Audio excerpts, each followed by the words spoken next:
ഭക്ഷണം കഴിക്കുമ്പോൾ ഓരോരുത്തർ ഓരോ സ്ഥലത്ത് പോയി. പ്രത്യേകിച്ച് മൊബൈലൊക്കെ വന്നതോടുകൂടി എന്തായി, ഓരോരുത്തർ മൊബൈലുമായിട്ട് വേറെ വേറെ പോവുക.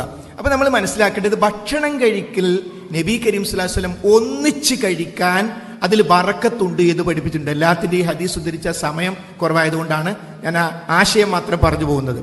ഒന്നിച്ച് ഭക്ഷണം കഴിക്കുക. ഒന്നിച്ച് ഭക്ഷണം എല്ലാവരും മൊബൈലിലാണെങ്കിൽ അതിൻ്റെ ഒരു രസം കിട്ടില്ല. അപ്പം എന്താ, ഭക്ഷണം കഴിക്കുമ്പോൾ എല്ലാവരും മൊബൈൽ മാറ്റി വെക്കുക. ഇത് നമുക്ക് തമാശ പറയാനുള്ള സമയമാണ്, ഇത് നമുക്ക് സംസാരിക്കാനുള്ള സമയമാണ്. എൻ്റെ മീൻ കാണുന്നില്ല, ആരെടുത്തിൻ്റെ പപ്പടം കാണുന്നില്ല, അവൻ്റെ പ്ലേറ്റിലുണ്ട്, അങ്ങനെ ഒരു തമാശ ഒക്കെ പറയേണ്ടുന്ന സന്ദർഭമാണ്. അപ്പോൾ നമ്മൾ അങ്ങോട്ട് തീരുമാനിക്കുക, ഭക്ഷണം കഴിക്കുമ്പോൾ മൊബൈലൊന്ന് മാറ്റി, എല്ലാവരും മൊബൈൽ മാറ്റി വെക്കുക, എന്നിട്ട് എല്ലാവരും ഒന്നിച്ചിരിക്കുക. നബി കരീം സ്വല്ലല്ലാഹു അലൈഹി വസല്ലം ഭക്ഷണം കഴിക്കുമ്പോൾ ബിസ്മി ചൊല്ലണം പഠിപ്പിച്ച എപ്പോഴാ?